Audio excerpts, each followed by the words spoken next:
The first question is why? Why does Arduino exist? Why do we care? And Arduino exists basically because there was some people.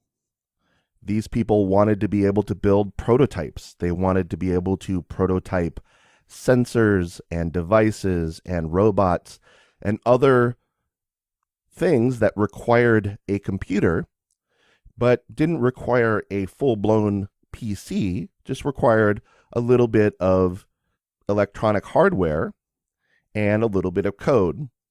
And what they found is that doing this was very difficult. You'd have to get a circuit board and you'd have to get a chip and you'd have to put certain things on the chip, and then you'd have to get the environment to be able to upload things to the chip to compile the code. All of those things done on an ad hoc basis were very time consuming. So this group of people got together and said, hey, why don't we create a environment where we can create sort of this standardized set of chips and boards and ways that this works so that we can prototype these kinds of devices more quickly, more cheaply, and basically, more easily. So that's why we have this thing called Arduino. So Arduino is basically a single board microcontroller. One of the key features that this group put together when they were building Arduino was that all the designs and all the software would be open sourced. So that means that anybody who wants to repeat what they've done can do so without any licensing costs whatsoever. Makes the ecosystem that much more powerful so that people can put additional things into the ecosystem without having to worry about violating any sort of patents or trademarks or copyrights. What Arduino is really good for is prototyping hardware designs. So if you do a search for Arduino on the web, what you'll find is a lot of people doing things with LEDs, different sort of hobbyist kinds of things. But in reality, Arduino is used for real projects. Now, it isn't used for projects that ship, but it's used for prototyping. So there's a couple of commercial products that I've got listed on the slide. Pebble, which is a smartwatch, which was just recently a Kickstarter program. A drone called Parrot. Fitbit, which is a device that measures your activity level and gives you an idea of how many calories that your body is burning per day as you're doing different activities. All three of those are verified to have been prototyped initially using Arduino. So Arduino is great for both commercial prototyping as well as for hobby projects. So I have a plant and I would like to make sure that that plant levels of moisture is always within a certain range. I can monitor that. I can set up an Arduino board with an additional piece of hardware that does the temperature and moisture monitoring.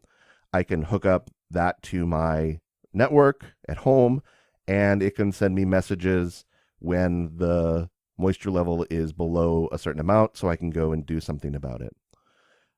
Motors, keypad door entries, just little widgets, little robots, fun projects.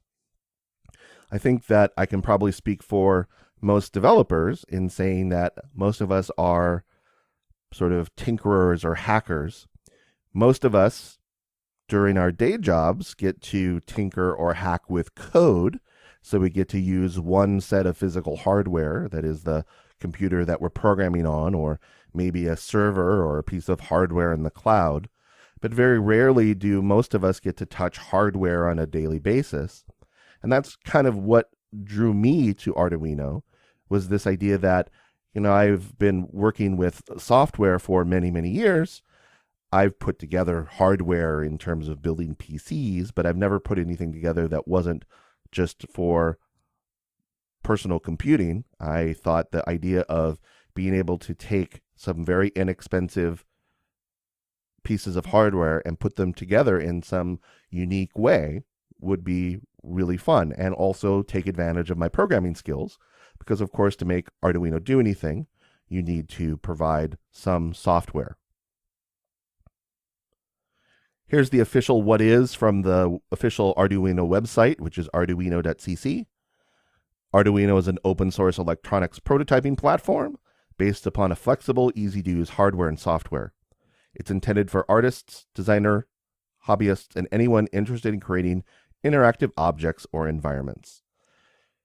So again, what you do with Arduino, completely up to you.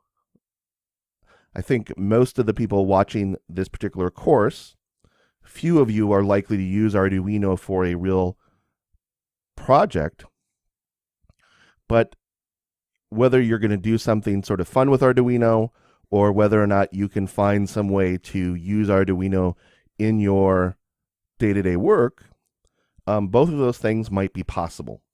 And the nice thing about Arduino is the investment into it is very, very small. My first Arduino purchase was under $50 US.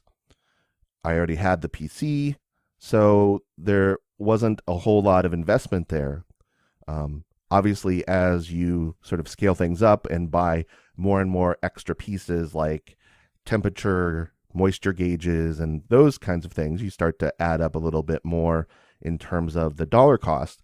But still, pretty low barrier to entry, and we can do some pretty cool stuff with it.